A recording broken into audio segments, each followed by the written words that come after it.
Zaman sekarang ni guys, siapa je yang tak ada hutang? Boleh dikatakan kebanyakan orang sama ada golongan kaya, golongan pertengahan ataupun B40 sekalipun semuanya ada berhutang.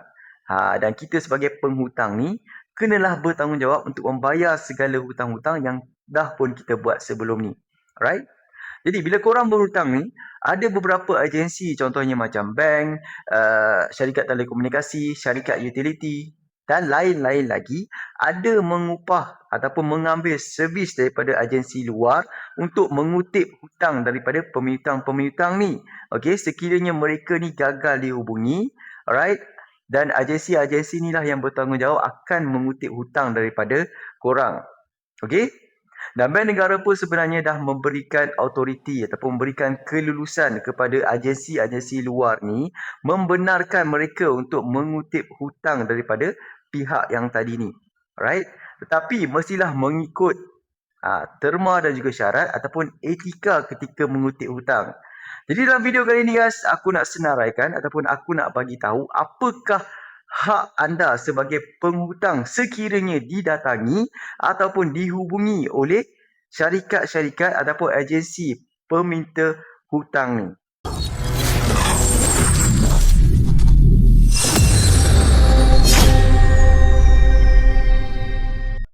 Baik, kita straight to the point. Yang pertama sekali, sekiranya korang didatangi oleh peminta hutang tadi, yang pertama adalah korang kena minta kad kuasa daripada dia. Okey. Yang kedua, korang kena tanya dengan dia daripada syarikat mana dia datang. Dan yang ketiga, korang kena minta notis makluman berkenaan dengan hutang yang korang ada. Yang kedua, ada had masa terhadap penghutang. Di Malaysia, di bawah Akta Had Masa 1953, wujud had masa sebanyak 6 tahun yang diperuntukkan untuk pemiutang mengambil tindakan ke atas penghutang. Selepas tempoh tersebut, institusi kewangan tidak boleh mengambil tindakan terhadap penghutang yang tidak membayar hutang. Sebagai contoh, katakan korang memohon pinjaman dengan bank pada tahun 2017, okey, dengan sejumlah amount dan korang ambil pinjaman ni selama tempoh 7 tahun. Okey, jadi last patutnya korang bayar sampai tahun 2024. Dan sekiranya 2024 tu korang masih lagi tak melangsaikan hutang tu, ada tunggakan lagi, bank diberi masa selama 6 tahun sampai tahun 2030 untuk mengambil tindakan undang-undang terhadap penghutang. Jadi selepas tahun 2030, bank tak ada hak lagi, alright, untuk mengambil tindakan terhadap penghutang yang masih tidak menjelaskan hutang ni. Okey, dan tempoh masa ini juga sama sahaja untuk semua jenis produk bank, termasuk pinjaman dan juga kad kredit daripada bank ni.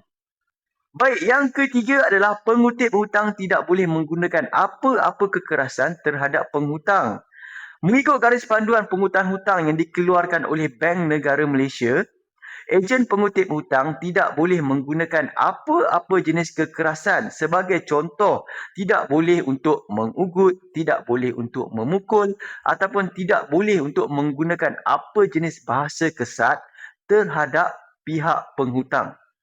Yang keempat adalah peminta hutang tidak boleh menghubungi pemiutang lebih daripada 3 kali dalam masa seminggu. Sebagai contoh, sekiranya anda sering dihubungi oleh peminta hutang ataupun mereka ni datang dekat rumah ataupun pergi ke tempat kerja anda, okey, anda boleh filekan aduan dekat Bank Negara Malaysia.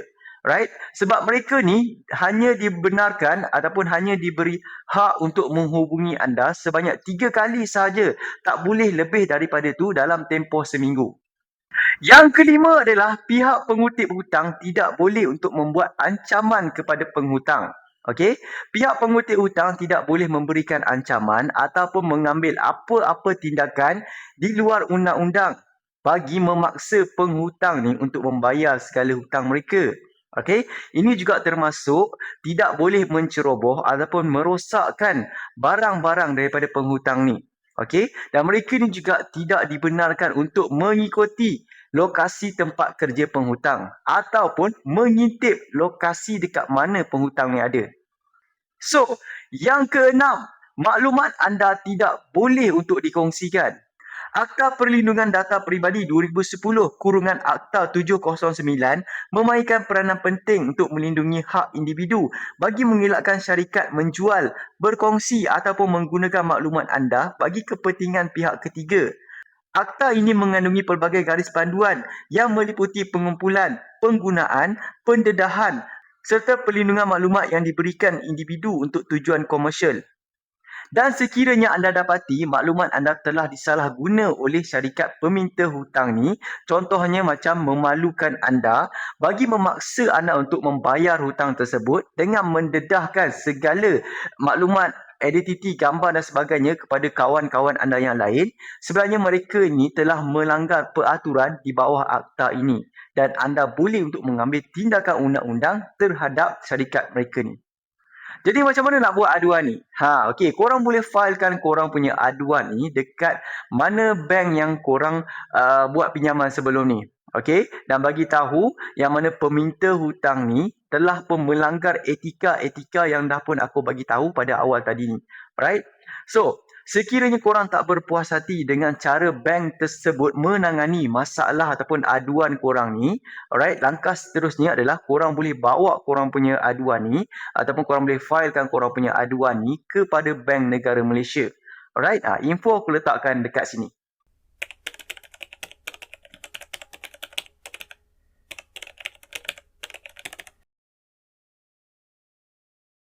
Sebelum ejen pengutip hutang ni nak menghubungi korang, biasanya bank dah pun menghantar notis pemberitahuan berkenaan dengan pinjaman anda ni. Okey, jadi jangan abaikan sebarang panggilan telefon, apa lagi, notis email ataupun surat yang dihantar ke alamat anda berkenaan dengan pinjaman yang anda buat ni. Okey, sekiranya korang ada masalah daripada segi pembayaran, alright, boleh untuk berhubung dengan bank tu dulu. Okey, untuk menstrukturkan semula bayaran kepada bank. Sebab bank juga nak kurangkan jumlah pinjaman yang tak berbayar ni. Dan sekiranya korang abaikan kesemuanya ni, daripada segi notis tak ada feedback, okey, hantar surat pun masih lagi tak ada apa-apa feedback, tak ada sebarang langkah untuk anda buat bayaran balik, that's why lah anda punya maklumat ni diberikan kepada ejen peminta hutang tadi. Okay, last but not least guys, sekiranya korang berdepan juga dengan masalah kewangan yang teruk, okay, dan korang tak tahu lagi dah nak minta pertolongan daripada sesiapa, alright, last korang boleh untuk masuk ke dalam program AKPK. So apa pula AKPK ni? Okay, AKPK ni adalah singkatan bagi Agensi Kaunseling dan juga Pengurusan Kredit dekat Malaysia ni. Alright, dan dia ditubuhkan oleh BNM ataupun Bank Negara Malaysia bagi membantu individu yang berdepan dengan masalah hutang dan juga kewangan. Okey, dan antara khidmat yang disediakan dalam AKPK ni termasuklah kaunseling berkenaan dengan kewangan, pengurusan daripada segi hutang dan juga memberikan ilmu berkenaan dengan kewangan. Sekiranya korang ada hutang yang banyak dan korang nak buat debt consolidation ataupun nak buat penyatuan hutang, okey, di mana korang gabungkan kesemua hutang ni menjadi satu hutang sahaja, alright, korang boleh pergi dekat aku punya akaun TikTok dan korang boleh DM aku dekat sana. Okey, dan nanti aku akan suggestkan agensi untuk korang satukan korang punya hutang-hutang ni menjadi satu loan sahaja. Okey, ini bukan agensi luar yang mengarut tu. Aku akan suggestkan dekat korang untuk loan dengan bank ataupun loan dengan koperasi ataupun loan dengan pinjaman wang berlesen yang trusted, okey, yang ada dekat Malaysia ni. So bila korang dah satukan korang punya hutang-hutang tadi ni, tak adalah terbeban sangat untuk korang nak bayar setiap bulan. Okey, tapi dengan syaratnya juga korang mestilah ada dokumen yang lengkap. Okey, dokumen ni kita perlukan IC depan belakang, apa tu lagi, bank statement terbaru 3 bulan dan juga mestilah ada payslip. Mestilah kena ada payslip selama 3 bulan yang terbaru. Okey, dan kalau nak apply dengan bank dan juga koperasi, korang mestilah kena ada CITOS report yang terbaru, itu sahaja. Okey, dan sediakan dokumen ni, right? Lepas tu kalau sekiranya lulus, bolehlah untuk satukan korang punya hutang-hutang tadi ni dan rendahkan korang punya komitmen bulanan.